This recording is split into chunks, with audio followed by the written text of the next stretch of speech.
Père, nous te remercions ce soir pour l'étude biblique.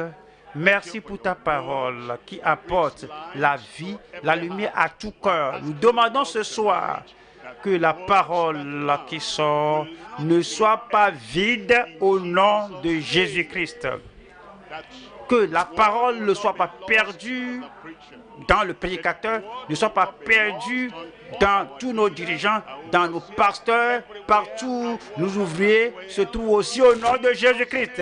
Nous prions que la parole de Dieu ne soit pas perdue dans l'assemblée du Seigneur, ici et partout au nom de Jésus-Christ.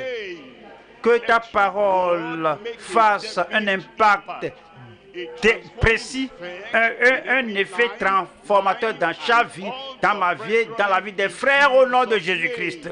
Merci Seigneur pour la réponse. Au nom de Jésus, nous prions.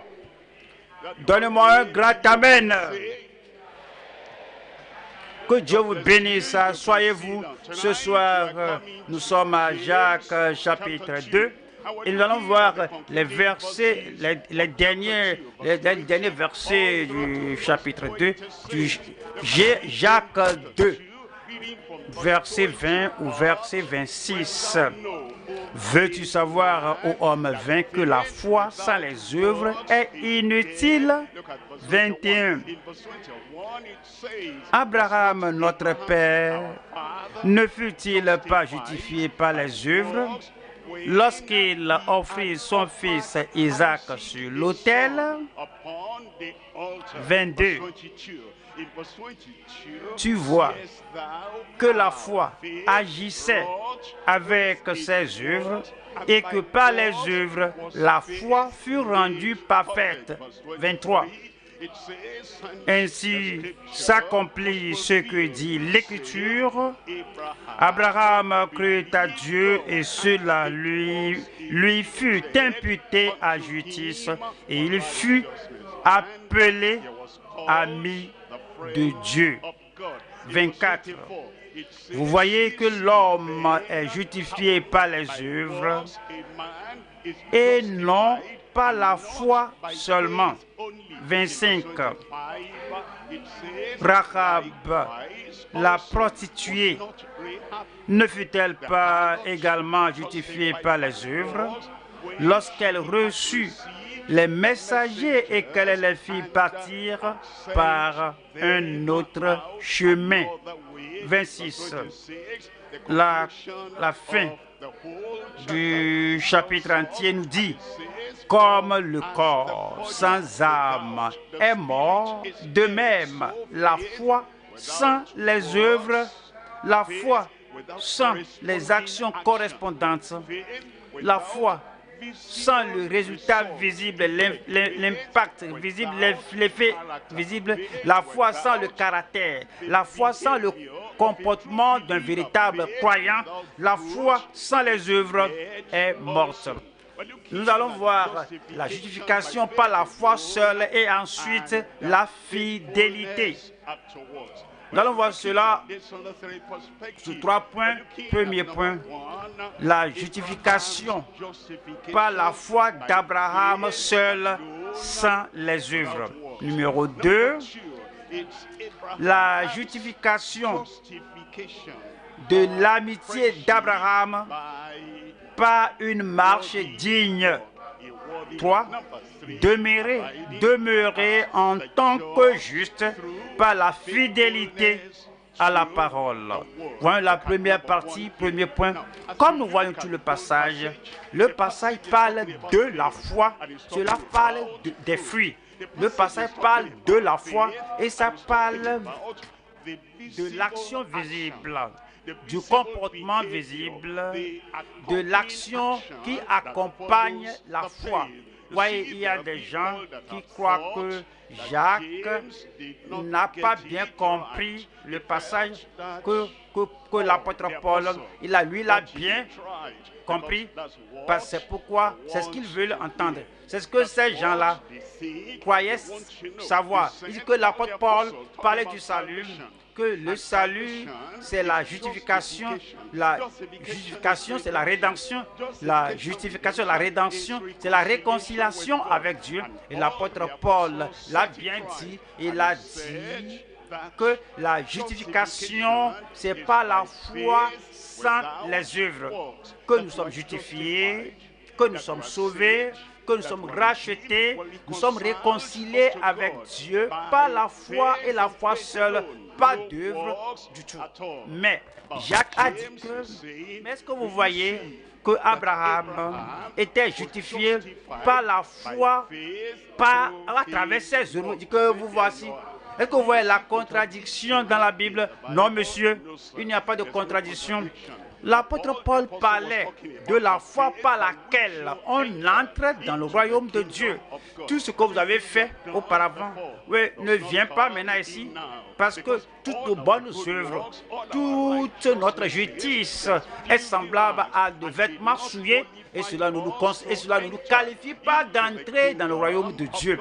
Dans le cas de Jacques, il ne parlait pas de la foi pour entrer, il parlait de la foi pour exprimer que vous êtes maintenant dedans et vous marchez dans le chemin de la vie, dans le chemin de la justice. Et vous parlez de deux choses différentes. Au fait, lorsque vous étudiez, l'apôtre Paul a parlé de la foi pour entrer. Cela, c'est la foi sans les œuvres. Il a aussi parlé de la foi qui exprime votre vie, votre action. Et dit que c'est la foi qui agit par amour. Et maintenant, vous êtes au-dedans, vous allez vouloir montrer que vous êtes enfant de Dieu, que vous avez la foi. Le fruit doit être là. C'est pourquoi c'est dit que si quelqu'un est en Christ, vous êtes entré par la foi, sans les œuvres. Maintenant, vous êtes en Christ. Si quelqu'un est en Christ, il est une nouvelle créature. Les choses anciennes sont passées. Voici, toutes choses sont devenues nouvelles. Ça, c'est l'œuvre après que vous êtes entré. Alors, Tite, souligne-leur. Paul dit que les nôtres savent apprendre à maintenir, à faire de bonnes œuvres. Il nous dit en Éphésiens 2:10 que nous sommes créés pour de bonnes œuvres. Alors, il n'y a pas de contradiction. Avant que vous n'entriez, vous pensez, dire, mais comment je vais entrer? Est-ce que je vais amener ma justice personnelle? Est-ce que je vais amener mes œuvres, mes activités? Non, abandonne cela. Cela va te disqualifier. Mais tu viens. Je n'ai rien dans ma main. Simplement à la croix, je m'accroche. La foi sans les œuvres. Mais maintenant que vous êtes entrés, maintenant que vous êtes venus, maintenant que vous êtes enfant de Dieu, votre action va démontrer la présence de la foi dans votre vie. Alors portez donc des fruits dignes de la repentance. Dieu n'est pas injuste pour oublier vos bonnes œuvres que vous avez faites. Maintenant, nous avons les bonnes œuvres. Nous avons le comportement à l'image de Christ. Nous avons les fruits qui accompagnent la foi. C'est ce à quoi Jacques se référait. Alors quand vous êtes entrés, on parle de la justification que nous avons par la foi seule, sans les œuvres. Cela nous dit Romains chapitre 4.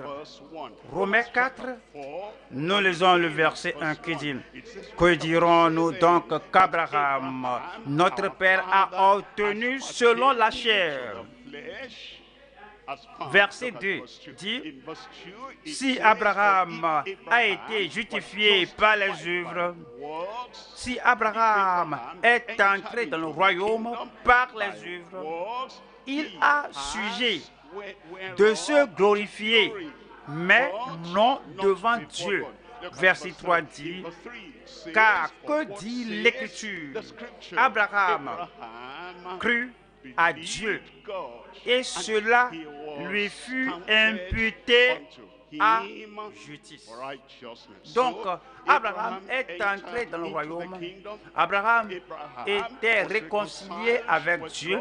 Abraham était justifié par la foi qu'il avait dans le Seigneur à venir. Le Seigneur Jésus a dit, Abraham se réjouit de voir mes jours. Et il était content et très heureux. C'est la foi en le Seigneur Jésus. Sans les œuvres. Sans les œuvres. La justice lui a été imputée. Alors, si c'est divisé en trois parties, numéro 1 ici, nous allons voir la justification et la réconciliation impossible avec les œuvres dans la chair. Les œuvres qu'on a dans la chair, les activités que nous faisons sans la grâce de Dieu, le fruit que nous portons par la chair seule, ils n'ont rien à faire quand on vient connaître le Seigneur pour notre salut.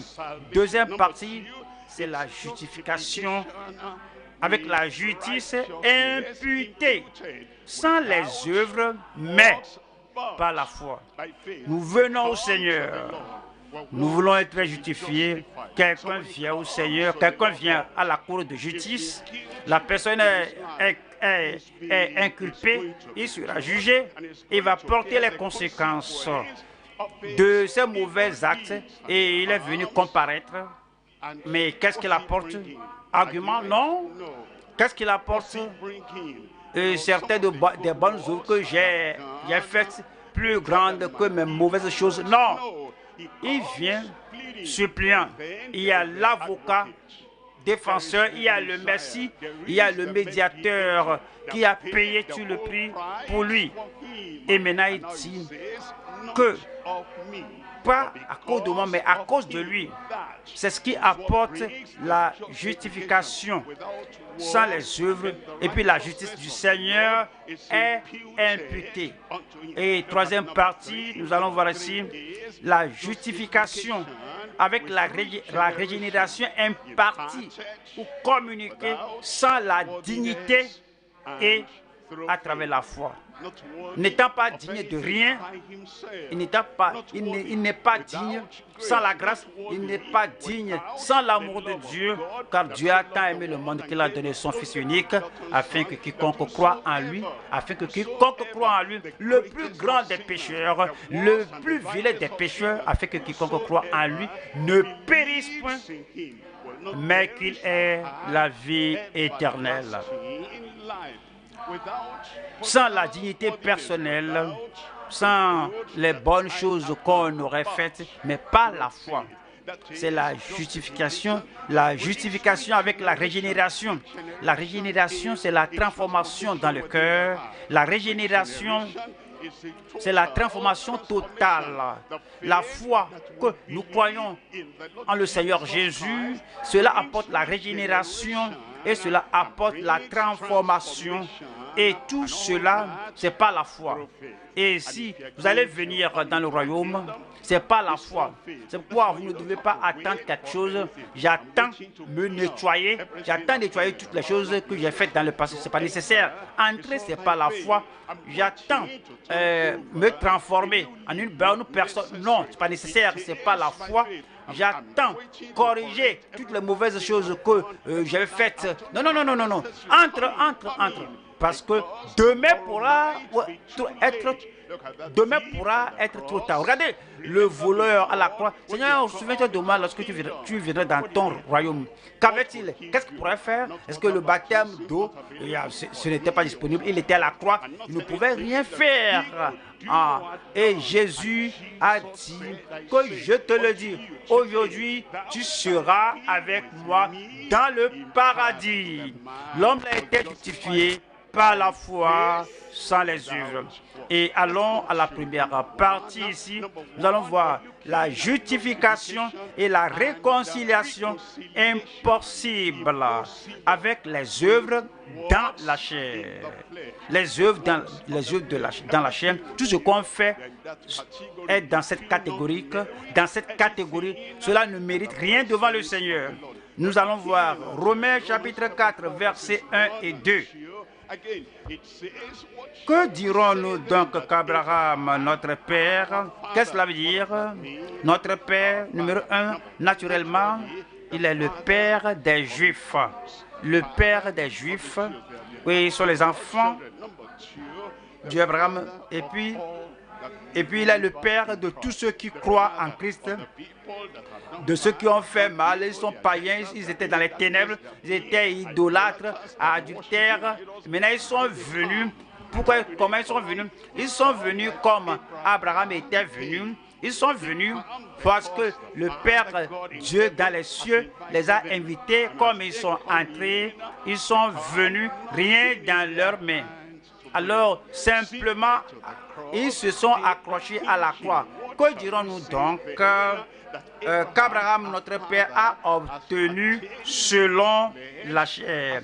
Verset 2 nous dit, si Abraham a été justifié par les œuvres, si Abraham pourrait réclamer tout mérite, si Abraham pourrait réclamer quelque chose, regardez, j'ai fait cela, c'est pourquoi je suis sauvé, j'ai fait cela, c'est pourquoi j'étais réconcilié, j'ai fait cela, c'est pourquoi j'étais justifié. Si Abraham pourrait, si Abraham a été justifié par les œuvres, il a sujet de se glorifier, mais non devant Dieu. Cela veut dire qu'il n'avait rien fait. On va Josué 24, verset 2. Voyons l'histoire d'Abraham et la vie qu'il a menée avant d'entrer. Au point d'entrer dans le royaume de Dieu, c'est pas la foi. Josué 24, verset 2. Josué dit à tout le peuple, ainsi parle l'Éternel, le Dieu d'Israël, vos pères, Térak, père d'Abraham et père de Nacor, habitaient anciennement de l'autre côté du fleuve, et ils servaient d'autres dieux.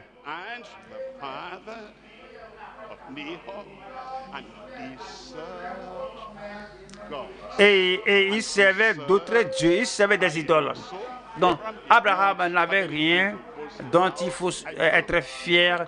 Je suis venu parce que je suis venu parce que j'étais bon, j'étais pur. Je suis venu parce que j'étais juste. Non, il n'y a rien de pareil. Et il servait d'autres dieux. Il était venu comme il était, comme aujourd'hui. Tout pécheur peut venir, tout pécheur doit venir tel que tu es.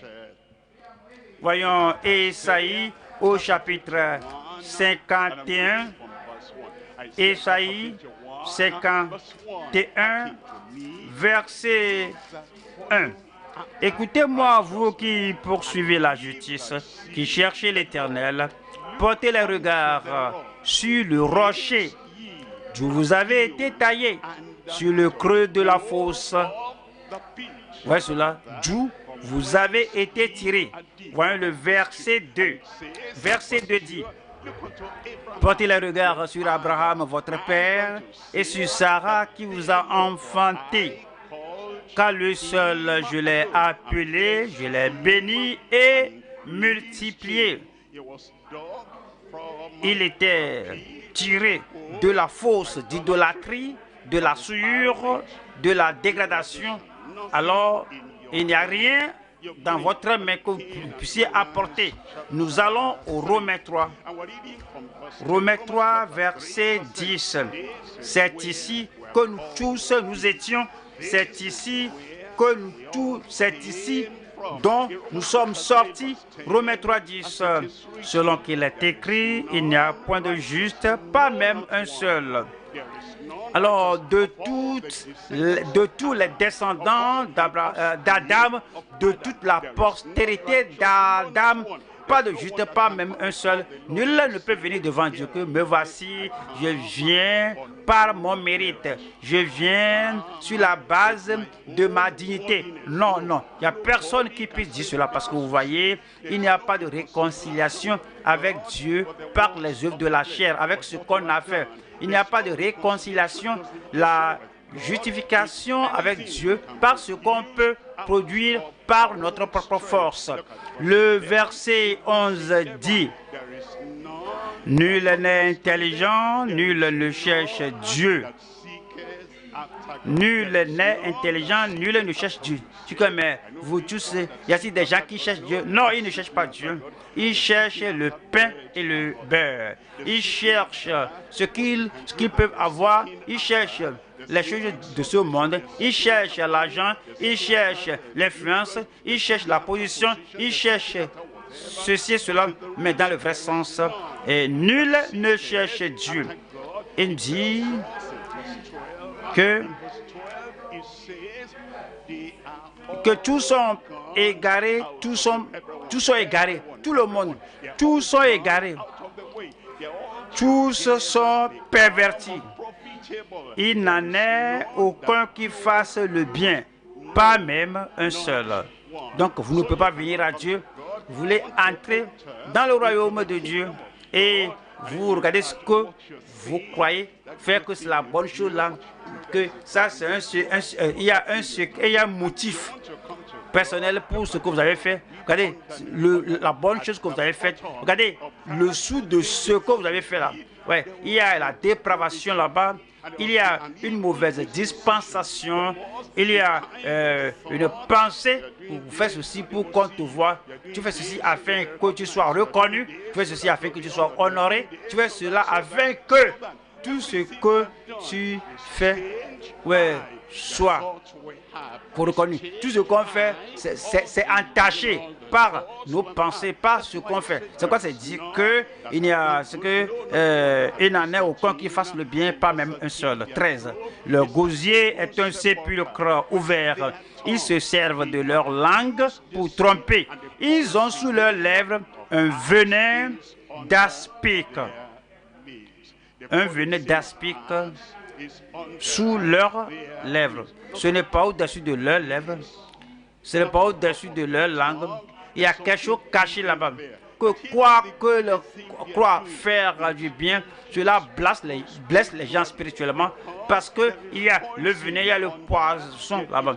Comment donc pouvons-nous venir à Dieu qu'on apporte quelque chose? Dieu, regarde la bonne chose que j'ai faite.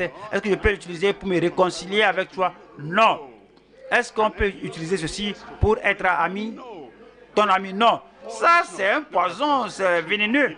Et 14 dit, leur bouche est pleine de malédiction et d'amertume. Verset 15 dit, ils ont les pieds légers pour répandre le sang.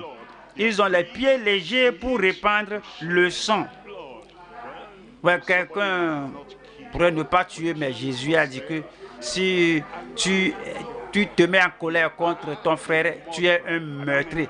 Combien de fois tout homme, avant qu'on ne vienne dans le royaume, oui, nous nous engageons, nous nous mettons en colère et la colère est interprétée par Dieu comme un meurtre. Si vous avez occasion, vous aurez fait quelque chose de terrible à la personne que vous haïssez, à la personne contre qui vous êtes en colère.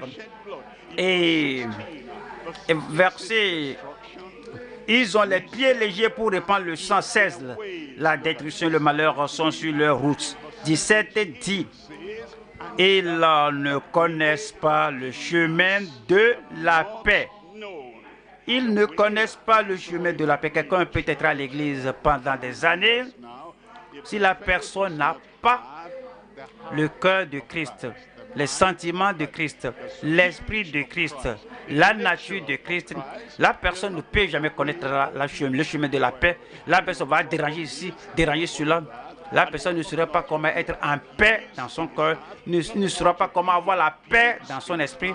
Alors, il y a la paix dans la réconciliation, il y a la paix lorsque vous venez au Seigneur par la foi et vous êtes justifiés. Mais ceci-là, mais tous les hommes sur la terre, jusqu'à ce que vous rencontrez Christ, de tous les hommes que vous connaissez, au moins, il y a des gens il y a un ennemi là-bas, des gens avec les gens qui interagissent, il y a un ennemi là-bas, il y a des gens qui n'aiment pas voir, il y a des gens qui n'aiment pas entendre parce qu'ils n'ont pas manifesté la foi qui entre dans le royaume. Voyez le verset 18 qui dit: la crainte de Dieu n'est pas devant leurs yeux. Les gens qui sont hors du royaume, quelle que soit leur religion, quel que soit ce qu'ils sont, la crainte de Dieu n'est pas devant leurs yeux. Ils ne pensent pas comment Dieu regarde ceci, comment Dieu va-t-il juger ceci, comment le Seigneur va-t-il apprécier ceci. Ils agissent et ils font tout ce qu'ils aiment faire parce que il n'y a pas la crainte de Dieu, il n'y a pas la justification. C'est parce que il n'y a pas la réconciliation avec Dieu, il n'y a pas la régénération, il n'y a pas la transformation dans leur vie. Et la crainte de Dieu n'est pas devant leurs yeux.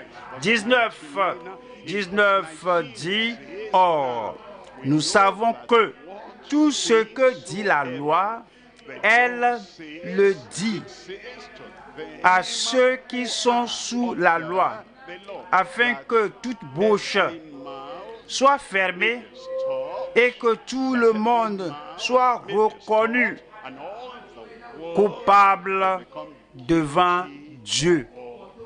Que tout le monde soit reconnu coupable devant Dieu. Donc, il n'y a pas de justification ou la réconciliation qui soit possible avec les œuvres de la chair. Allons à la deuxième partie, ici, nous allons voir ici la justification avec la justice imputée sans les œuvres, mais par la foi. Nous allons au Romains chapitre 4. Romains 4, nous lisons le verset 3 qui dit: car que dit l'Écriture? Abraham crut à Dieu et cela lui fut imputé à justice. Abraham crut à Dieu et cela lui fut imputé à justice. Imputé à justice, qu'est-ce que cela veut dire? 22 qui dit: c'est pourquoi cela lui fut imputé à justice. C'est ainsi que Abraham a obtenu la justice. Cela lui a été imputé. Il est venu sans rien dans sa main. Il est venu sans rien pour le recommander. Il est venu sans rien pour le qualifier. Il dit: Seigneur, je crois. Et c'est cette foi en le Seigneur, à cause du Christ à venir, c'est cette foi qui amène cette justification et cette imputation. Au fait, c'est en Genèse 15. Voyons. Genèse 15, verset 6. Abraham eut confiance en l'Éternel. Au commencement de la Bible, vous voyez, les gens croient que le salut, la justification n'est venu qu'au temps où Jésus était mort à la croix. Il y a d'aucuns qui vont dire que tous ces gens qui suivent Christ, ces gens qui ont suivi Christ, Pierre, Matthieu, Jean, qui n'étaient pas nés de nouveau, que la justice ne leur a pas été imputée, que parce que Christ n'était pas mort, que c'est après la croix que la justice est devenue une chose imputée aux hommes. Mais regardez ceci, même en Genèse, Abraham eut confiance à l'Éternel qui le lui imputa à justice. Et on va aux Hébreux chapitre 11, verset 8 qui dit, c'est pas la foi qu'Abraham, pas par les œuvres, c'est pas la foi qu'Abraham, pas en essayant de faire son mieux, c'est pas la foi qu'Abraham, pas le fait de se transformer, de se changer, non, c'est pas la foi qu'Abraham, pas je vais à l'église, je vais à une assemblée quelque part, mais c'est pas la foi qu'Abraham. Ce n'est pas en changeant mon habillement, non, c'est pas la foi, ce n'est pas en me joignant à une assemblée et apprenant et en agissant comme eux, en les imitant, en les copiant. Non, comment ils s'habillent, comment ils parlent, comment ils marchent, comment ils s'inclinent, comment ils se mettent à genoux. Non, ce n'est pas la foi. C'est pas la foi. Nous n'amenons rien et nous savons que nous ne sommes pas qualifiés. Ce n'est pas une chose méritoire. On ne mérite rien. Mais ce n'est pas la foi. Ce n'est pas la foi qu'Abraham, lors de sa vocation, obéit et partit pour un lieu qui devait recevoir en héritage et qu'il partit sans savoir où il allait. C'est pas la foi. C'est ainsi que nous venons au Seigneur aujourd'hui. Nous ne connaissons rien. Le passé ne nous qualifie pas. Le présent ne nous fait pas mériter quelque chose. Mais nous venons parce que il m'a appelé, il vous a appelé. Alors, il appelle tout le monde à la repentance. Donc tout ce qui est du passé, du présent, on abandonne tout et puis on vient au Seigneur. Nous voyons la troisième partie ici, c'est la justification avec la régénération impartie sans la dignité et à travers la foi. La justification avec la régénération maintenant impartie. Un mot imputé, l'autre mot imparti, c'est-à-dire communiquer, transférer. Lorsqu'on ne pouvait rien payer pour ce qu'on a fait, Christ a tout payé. Et parce qu'il a tout payé, nous croyons en lui. Et comme nous croyons en lui, il impute cette justice à nous. La justice qu'on n'avait pas, il avait cette justice, il a cette justice et il dit, donne-moi tes péchés, je te donne ma justice. Et nous avons accepté la transaction, nous lui avons donné nos péchés et il nous a donné sa justice. Ça, c'est l'imputation. Mais il ne nous abandonne pas comme ça. L'imputation qui lui appartient vient à nous. Alors, il y a la communication. Alors, il nous impartition, il nous impartit, il touche notre nature, notre cœur, il touche notre esprit.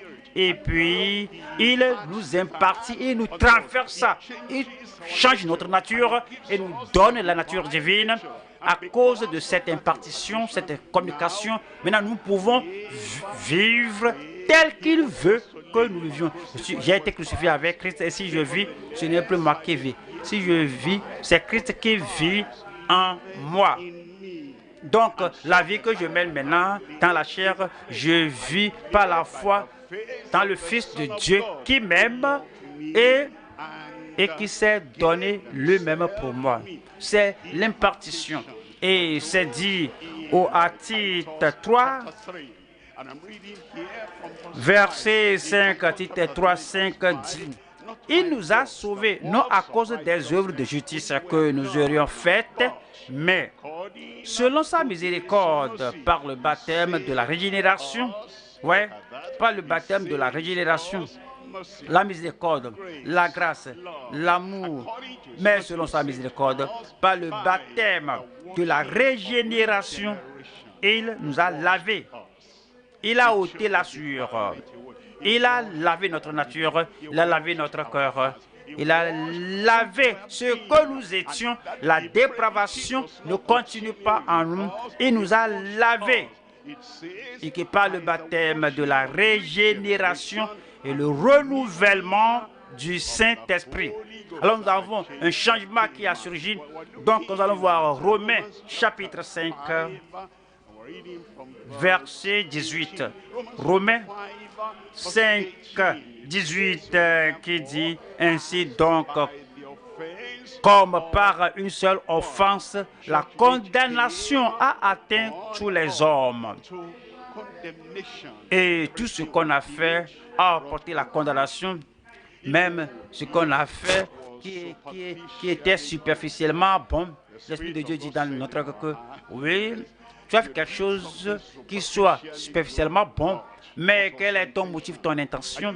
Est-ce que tu ne verses pas de l'eau afin de pouvoir aller mouiller le sol? Est-ce que tu ne fais pas cela parce que tu espères quelque chose? Si tout le monde autour de toi est aveugle, si tout le monde ne peut pas voir la bonne chose que tu crois faire, si tu fais cela, les gens peuvent dire que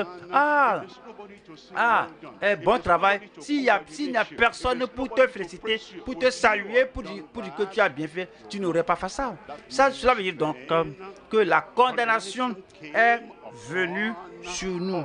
Mais maintenant, c'est dit que la justice d'une seule personne et le don gratuit qu'il a est venu sur tous les hommes par la justification de la vie. Parce que Christ est mort et Christ a abandonné sa justice afin que nous recevions cette justice. Voilà le verset 19 là-bas, 19 qui dit que car comme par la désobéissance d'un seul homme, beaucoup ont été rendus pécheurs. De même, par l'obéissance d'un seul, beaucoup, c'est-à-dire Christ, beaucoup seront rendus justes. Beaucoup seront rendus justes.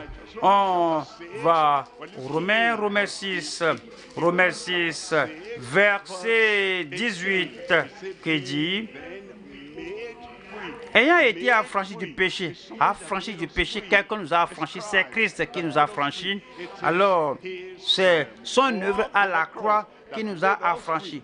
Vous ne pouvez pas le faire pour vous-même. Alors, si vous essayez vous-même, si vous n'allez pas au calvaire, si vous essayez vous-même, vous n'allez pas à Christ, vous serez toujours aussi sale que vous étiez. Mais il a été affranchi du péché. Vous êtes devenus esclaves de la justice. Vous êtes devenus esclaves de la justice. Voilà, le verset 22 nous dit: mais maintenant, étant affranchis du péché et devenus esclaves de Dieu, vous avez pour fruit la sainteté et vous avez pour fruit la sainteté. Le fruit ne vient pas à moins qu'on ne sème la graine. Alors, on doit semer la graine. Ça doit gerber, ça doit pousser, grandir, donner un arbre et puis cela va donner du fruit. Le fruit, la graine, la semence de la parole doit être semée dans notre cœur afin que nous puissions porter le fruit de la sainteté. La sainteté, il n'y a personne qui puisse l'avoir. Quelqu'un peut avoir une sainteté superficielle, une sainteté pharisaïque, une sainteté des pharisiens extérieurement sainte, mais intérieurement sale, intérieurement hypocrite, souillée. Mais c'est lorsque la semence de la parole est semée, est mise en nous, c'est lorsque la graine, la semence de la parole entre dans notre cœur et que cela vit en nous, c'est alors que le fruit de la sainteté va porter et sera évident. Et mais ça dit que ayant été affranchis du péché, vous êtes devenus esclaves de la justice. Et vous avez pour fruit la sainteté et vous avez pour faire la vie éternelle. Sans la sanctification, personne ne vivra éternellement avec Dieu. Dieu est saint parce qu'il est saint il vit dans un lieu saint, le ciel. Il est entouré de saints anges et les rachetés du Seigneur qui nous ont précédés, ils sont aussi saints. Pour que vous soyez au ciel, vous devez avoir cette sainteté. Vous ne pouvez pas avoir la sainteté quelque part, à moins que vous ne veniez au Seigneur par la foi. Vous êtes justifiés par la foi et il vous impute la justice de Christ et il vous impartit, il vous donne la sainteté qui est agréable à Dieu. Alors vous devez rechercher la paix avec tous et la sanctification sans laquelle personne ne verra le Seigneur. Nous allons au deuxième point.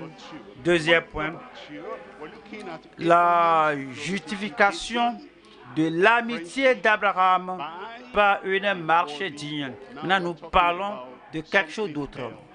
Nous parlons d'Abraham. Abraham avait la foi sans les œuvres. Abraham a aussi la foi avec les œuvres. C'est pourquoi Dieu a dit, Abraham, marche devant ma face et sois intègre. Oui, je t'ai accepté dans le royaume. Je t'ai accepté d'entrer sans les œuvres. Tu n'as pas bien marché, mais je t'ai accepté. Je t'ai imputé la justice. Maintenant, oui, tu es entré. Maintenant, tu es venu dans le royaume. Tu sais ce qu'il faut faire maintenant? Tu dois marcher devant moi et être intègre. Ça c'est une chose continuelle. L'autre foi sans les œuvres est une chose instantanée. Entre, c'est instantané. Oui, fais le pas de la foi et entre. Et, Seigneur, que dois-je faire pour être sauvé? Crois au Seigneur Jésus et tu seras sauvé. Entre. Il n'y a pas le temps, à perdre, il n'y a rien à déterrer, il n'y a rien à faire. Crois au Seigneur Jésus et tu seras sauvé. Et le geôlier philippien est entré sans les œuvres, mais maintenant, alors il les a pris à la même heure de la nuit et il a lavé leurs plaies. Il est entré, mais il a nettoyé leurs plaies. Alors il leur a fait manger dans sa maison. Cela veut dire que vous êtes entrés. Maintenant, montrez l'évidence de cette foi par ce que vous faites. Oui, Zachée, descends. Dépêche-toi, car je dois demeurer dans ta maison ce jour. Et le Seigneur va descendre, le Seigneur va demeurer dans sa maison ce jour. Ce n'est pas la foi et non pas les œuvres. Après être entré, comme il est descendu, il a dit, Seigneur, je donne la moitié de mes biens aux pauvres. Il ne devait pas le faire pour entrer, mais l'avarice, la ruse, toutes choses ôtées, tout en entrant. Alors il doit montrer l'évidence que je suis entré.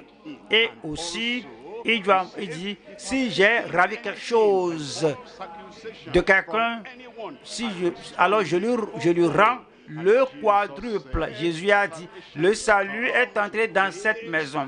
Son cœur est maintenant changé et une impartition a lieu. Alors l'avarice du passé est ôtée parce qu'il est entré dans le royaume. Abraham est devenu ami de Dieu à cause de la marche digne. On va à Jacques 2, verset 20, qui dit, veux-tu savoir, ô homme vain, que la foi sans les œuvres est inutile? Quelqu'un court et dit que je suis sauvé. Mais je suis sauvé, pas de changement de vie. Je suis sauvé. Et il n'y a pas de cas, il n'y a pas d'un caractère pur. Je suis sauvé. Il n'y a rien à montrer.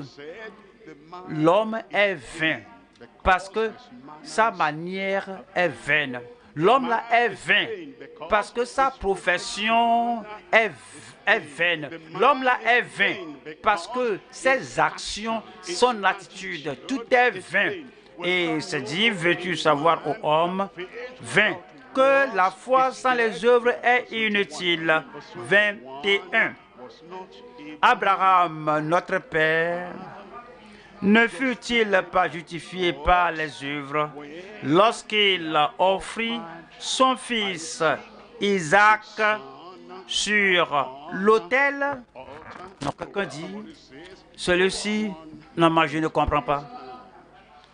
Justifié par la foi, Romains chapitre 4, et puis ici, Jacques dit, justifié par les œuvres. Laissez-moi vous l'expliquer. Justifié par la foi. Genèse 15. Avant qu'il avait un enfant, Isaac n'était pas né. Le Seigneur l'avait appelé hors de Ur en Chaldée, il ne savait pas où il allait. Le Seigneur lui a dit, sors. Et Dieu a dit, sortez du milieu d'eux et séparez-vous, dit le Seigneur.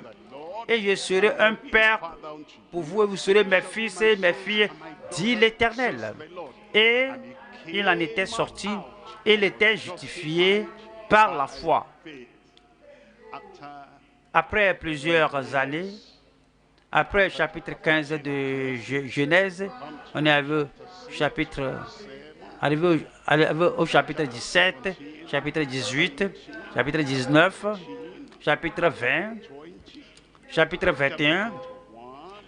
Isaac était né. Et Isaac croissait. Chapitre 22. Isaac a grandi jusqu'au point qu'il a demandé à son père, mon père, et voici le bois, voici le feu, où est l'agneau pour le sacrifice? Des années entre chapitre 15 de Genèse au chapitre 22. Maintenant, Dieu demandait une autre chose. Que demandait-il? Pour trouver si Abraham aimait Dieu de tout son cœur, de toute son âme, de toute sa pensée. Si Abraham aimait Dieu plus qu'Isaac. Si Abraham va se comporter comme un véritable ami de Dieu. Il est devenu ami de Dieu. Maintenant, Dieu demandait à son ami que offre-moi Isaac sur l'autel, sur la montagne que je te montrerai. Il a obéi à Dieu. La justification par les œuvres. Après la justification par la foi. Alors c'est ce qui était arrivé ici, que la justification d'Abraham,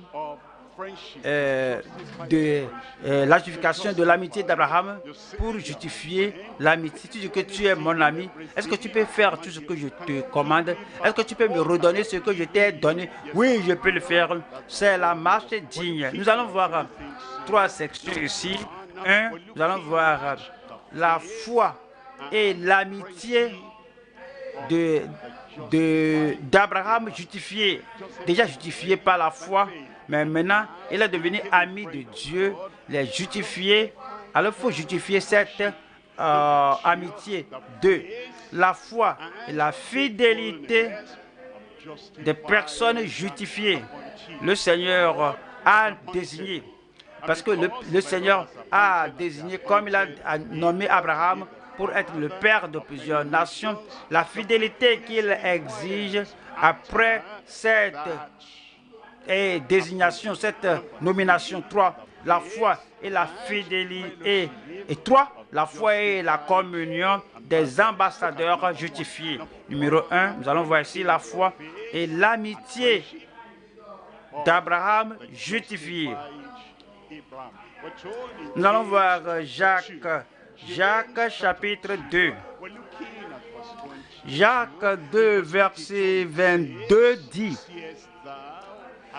tu vois que la foi agissait avec ses œuvres et que par les œuvres, la foi fut rendue parfaite. 23. Ainsi s'accomplit ce que dit l'Écriture. Abraham crut à Dieu et cela lui fut imputé à justice. Et il fut appelé ami de Dieu. Lorsqu'il était en Chaldée, il n'était pas ami de Dieu. Lorsqu'il était avec son père et en Ur, il n'était pas ami de Dieu. Avant qu'il ne soit sorti, il n'était pas ami de Dieu. Mais il avait la foi en Dieu. Après cela, alors il était ami de Dieu. Et puis maintenant, il a justifié l'amitié. Ésaïe 41, verset 8. Mais toi, Israël, mon serviteur Jacob que j'ai choisi, race d'Abraham, la postérité d'Abraham, le rejeton d'Abraham que j'ai aimé. Dieu a dit, c'est mon ami, l'ami de Dieu, qui pouvait offrir son fils unique à Dieu. Ça, c'est un véritable ami. Voyons, Exode, chapitre 33, verset 11. Exode 33, verset 11. L'Éternel parlait à Moïse face à face comme un homme parle à son ami. L'Éternel parlait avec Moïse face à face. C'est ce qu'il faisait avec Abraham. Abraham, est-ce que tu sais que j'ai quelque chose à faire à Sodome? Je vais te le dire. Et leurs péchés sont au comble, jusqu'au ciel. Je vais les détruire. Mais je ne peux rien faire sans te le dire. L'ami de Dieu, Abraham a dit, Seigneur, mais est-ce qu'on peut en parler, ami avec ami? Et si tu vois 50 juste là-bas, vas-tu les détruire? Non, je ne vais pas le faire. Attends, Dieu, il ne faut pas partir. Et si tu as vu 40 personnes là-bas, 30 personnes là-bas, 20 personnes là-bas, et 10 personnes là-bas, je ne vais pas les détruire. Alors, il a parlé, Dieu parlait à Abraham, il a parlé à Moïse face à face, comme un homme parle à son ami. Maintenant, qu'est-ce qui lui a fait avoir cela? Sa foi va avec une marche digne. La foi avec la marche digne.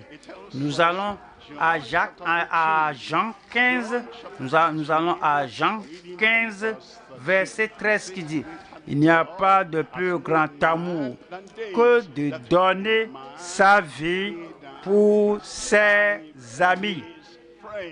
Dieu, le Père, a un ami, Abraham.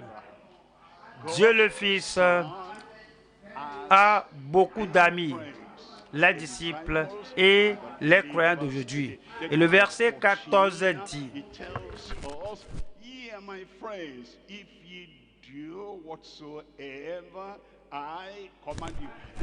14.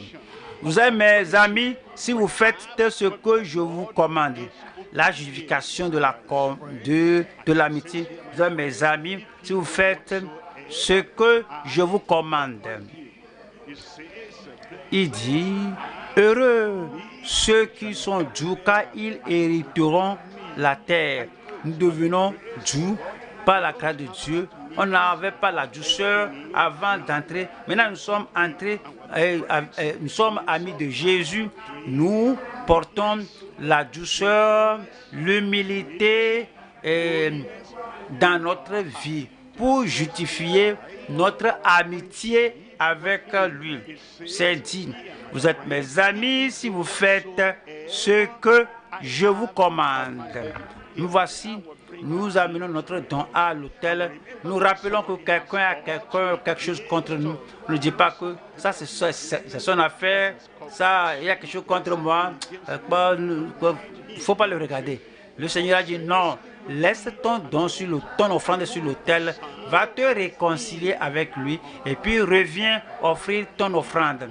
Nous ne devons pas faire cela aujourd'hui. Mais on a le salut, on est justifié par la foi sans les œuvres. Mais maintenant, nous sommes amis de Christ.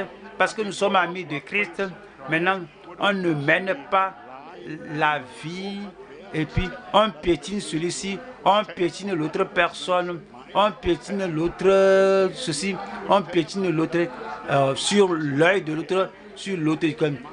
Faut pas le regarder, c'est son affaire. Non, parce que nous sommes amis de Dieu, on fait ce que Christ dit, parce que maintenant nous justifions notre amitié avec lui. Le verset 15 dit: je ne vous appelle plus serviteur, parce que le serviteur ne sait pas ce que fait son maître, mais je vous ai appelé ami, parce que je vous ai fait connaître tout ce que j'ai appris de mon Père. Comme le Père a fait connaître Abraham parce qu'il était son ami. Maintenant, nous sommes son ami. Alors, il ne nous abandonne pas dans les ténèbres. Il fait ceci, il nous a dit tout ce qu'il allait faire, tout ce qu'il veut faire. Alors, pour justifier notre amitié avec lui, on ne peut pas maintenant commencer à aller que oui, je marche par la foi sans les œuvres. La foi sans les œuvres, non. C'est maintenant la foi avec les œuvres. C'est maintenant la foi avec votre marche digne. C'est avec la foi, avec votre action digne, avec votre comportement digne. La foi et l'amitié avec l'Abraham justifié. Numéro 2 ici, c'est la foi et la fidélité des personnes désignées justifiées. Jacques, chapitre 2, verset 24. Vous voyez que l'homme est justifié par les œuvres, par les actions, par le comportement, par le sacrifice. Vous voyez que l'homme est justifié par les œuvres et non par la foi seulement. Il combine les deux, la justification. À l'entrée, il y a la justification pour l'expression de son amitié avec Dieu, l'expression de sa fidélité avec Dieu, l'expression de la fidélité présente et constante avec Dieu.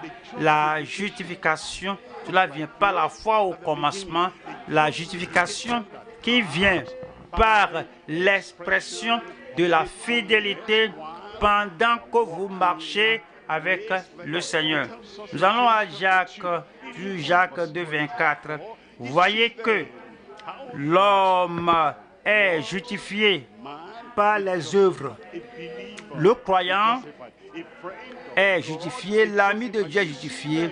Vous voyez comment cette personne qui marche dans la perfection que Dieu exige est justifiée par les œuvres et non par la foi seulement. On va à Néhémie 9, verset 7. Néhémie 9, verset 7. C'est toi, Éternel Dieu, qui a choisi Abraham, qui l'a fait sortir d'Ur en Chaldée et qui lui a donné le nom d'Abraham. Verset 8. Tu trouvas son cœur fidèle devant toi. Tu trouvas son cœur fidèle devant toi. Tu fis alliance avec lui. Et tu promis de donner à sa postérité le pays des Cananéens, des Héthiens, des Amoréens, des Phéréziens, des Jébusiens et des Girgasiens. Et tu as tenu ta parole,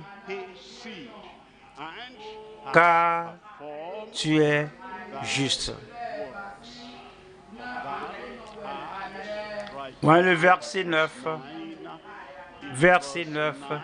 Cela parle toujours d'Abraham. Tu vis l'affliction de nos pères en Égypte, et tu entends leur cri vers la mer Rouge. Il nous dit que pour Abraham, Dieu a accompli sa parole.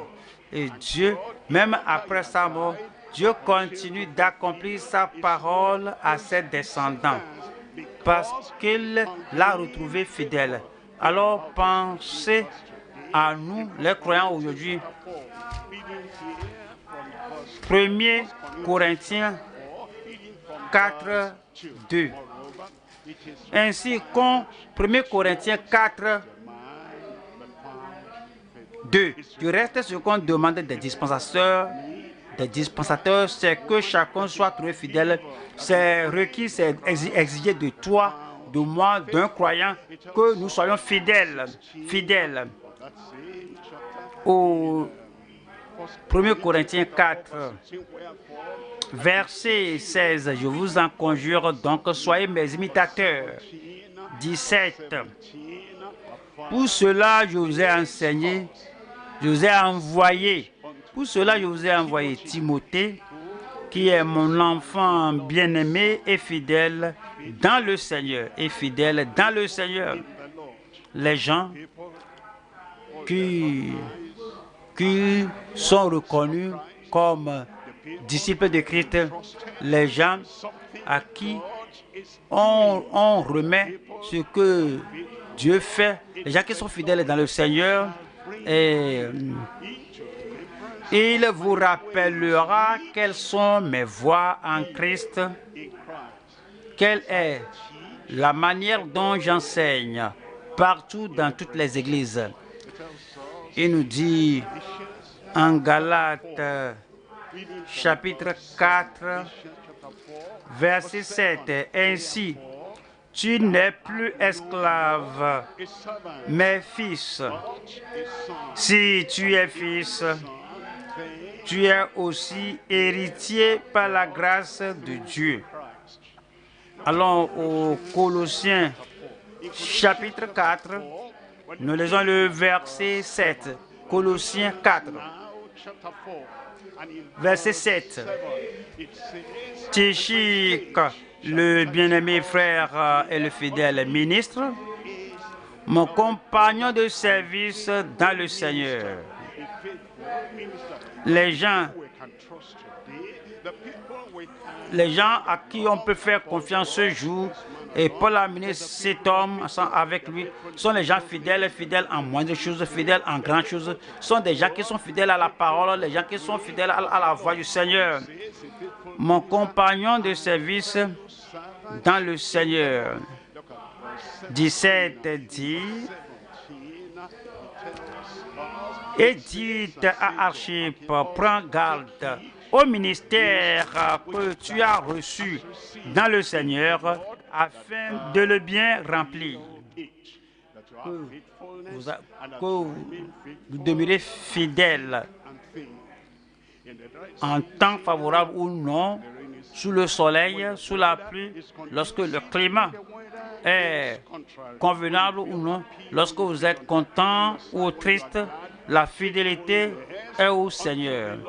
On voit la deuxième partie ici, on voit ici la foi et la foi. Troisième partie ici, la foi et la communion des ambassadeurs justifiés. Jacques 2, verset 25. Jacques 2, 25. Rahab, la prostituée, ne fut-elle pas justifiée? Ne fut-elle pas également justifiée par les œuvres? Nous parlons de la justification par les œuvres et par les œuvres, par la foi. Justification par la foi. Lorsqu'elle a vu les disciples, les espions israélites, elle a reconnu, elle a dit, nous avons appris ce que le Seigneur a fait en Égypte.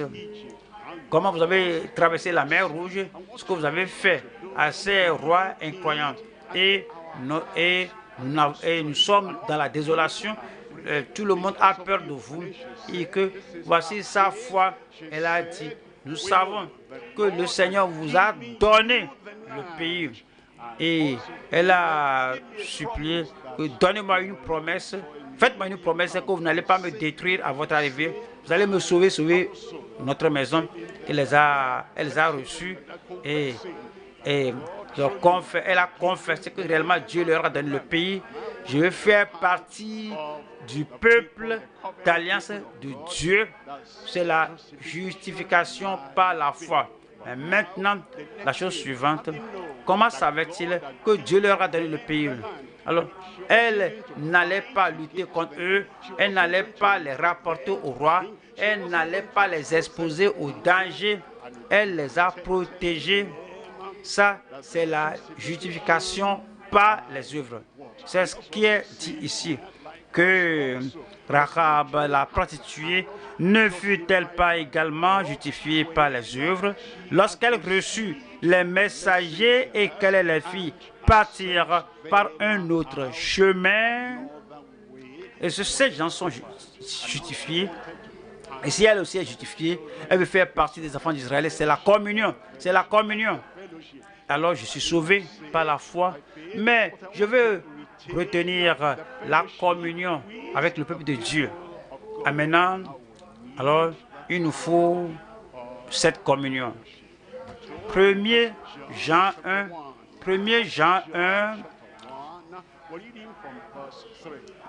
verset 3. Ce que nous avons vu et entendu, nous vous l'annonçons à vous aussi, afin que vous aussi, vous soyez en communion avec nous. La communion avec nous. Comment maintenons-nous cette communion en demeurant dans les doctrines, dans les exigences, en demeurant dans les exigences de Dieu et notre communion est avec notre communion est avec le Père et avec son Fils et avec son Fils Jésus-Christ. Acte 2, verset 42. Il persévérait dans l'enseignement des apôtres, dans la communion fraternelle. Oui. Nous avons la foi en Dieu, nous entrons et pour rester à l'intérieur, nous maintenons la foi avec la communion qu'on a avec le peuple de Dieu. Il persévérait dans l'enseignement des apôtres, dans la communion fraternelle, dans la fraction du pain et dans les prières. Nous allons maintenant au troisième point. Troisième point, nous allons voir demeurer en tant que juste par la fidélité à la parole. La fidélité à la parole. Nous entrons, nous sommes entrés et maintenant nous voulons demeurer comme des justes, des gens justifiés et cela avec la fidélité à la parole. Habakkuk 2, 4. Habakkuk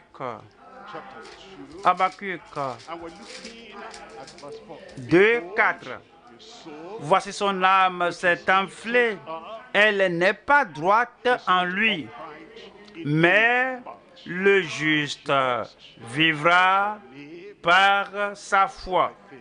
Vous savez, il y a des gens qui disent que les gens de l'Ancien Testament n'avaient pas la foi. Mais ils avaient la foi, Moïse avait foi en Dieu, Abraham avait foi en Dieu, Josué avait foi en Dieu, David avait foi en Dieu.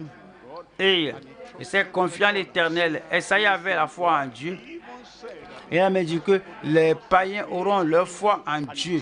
Ici, dans l'Ancien Testament, c'est dit que le juste vivra par sa foi. On va au Romains, chapitre 1, 17. Romains 1, 17. Romains 1, 17. Parce qu'en lui est révélée la justice de Dieu par la foi et pour la foi, selon qu'il est écrit, le juste vivra par la foi. On va au Galates 3.11. Galates 3.11. Galates 3.11. Et que nul ne soit justifié devant Dieu par la loi Cela est évident puisqu'il est dit, le juste vivra par la foi. À maintes reprises, le juste vivra par la foi. Nous entrons par la foi. Nous continuons de marcher dans la voie étroite sur la voie de la sainteté par la foi et nous terminons par la foi. Tous sont morts dans la foi. C'est pas la foi. La foi tout au long du chemin. Nous allons voir 3 sections encore ici. Nous allons voir première partie, l'expiation, la propitiation pour les justifier par la foi dans sa dignité. Numéro 2, la persévérance des justifiés dans la fidélité à la parole. La fidélité à la parole. 3, c'est le chemin du juste par la foi en la parole. Voyons la première partie. La propitiation pour les justifier par la foi dans sa dignité. Romains 3, 21, Romains 3, 21. Romains 3, 23. Car tous sont péchés, sont privés de la gloire de Dieu. Tous ont besoin de la foi pour être purifiés, sauvés, rachetés et justifiés. Car tous sont péchés, sont privés de la gloire de Dieu. Verset 24. Et ils sont gratuitement justifiés par sa grâce, par le moyen de la rédemption qui est en Jésus-Christ. Verset 25. Celui que Dieu a destiné par son sang à être, pour ceux qui croient, victime propitiatoire, victime expiatoire, afin de montrer sa justice, parce qu'il avait laissé impunis les péchés commis auparavant au temps de sa patience, afin, dis-je. Verset 26. Cela nous a assuré de montrer sa justice dans le temps présent, de manière à être juste, tout en justifiant celui qui a la foi en Jésus. Notre pardon vient par la croyance en Jésus, la propitiation, l'expiation, croire tout en croyant en Jésus. La miséricorde de Dieu, la grâce de Dieu vient tout en croyant en Jésus-Christ. Cela nous dit, on va. 1 Jean chapitre 2, verset 1.